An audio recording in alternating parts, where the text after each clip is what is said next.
I got my master's in public health in maternal and child health back in 2000, and shortly after that I began working in child welfare, and I did that for about 6 or 7 years.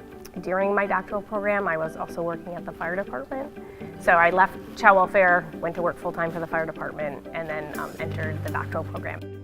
During my undergrad years I was a pre-med major, and I did my undergraduate thesis at the CDC, and so it just kind of sort of morphed into an interest in public health.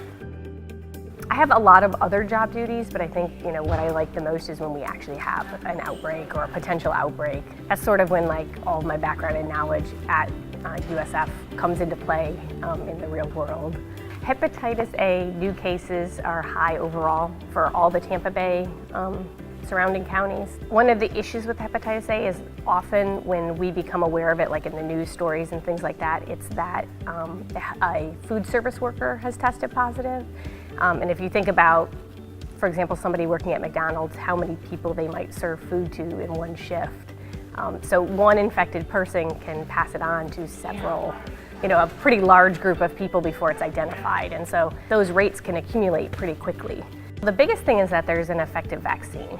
The second most important thing is hand washing.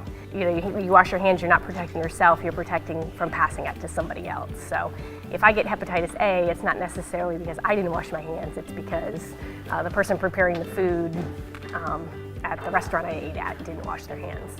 I think more and more in the fire service we're trying to focus on prevention. For example, the unusually high rates of cancer in firefighters. What we're learning is that some of our practices on the fire scene actually increase the likelihood of developing cancer later in life. It used to sort of be like a badge of honor if you had a dirty helmet, like with soot all over it. That was, hey, you've seen a lot of action, you've seen a lot of fire, that was cool.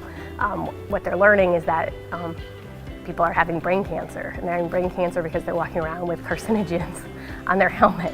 More and more it's becoming accepted in the fire service to sort of work on things that are proactively pushing for health or preventative measures, and so of course a background in public health fits perfectly in those sorts of initiatives.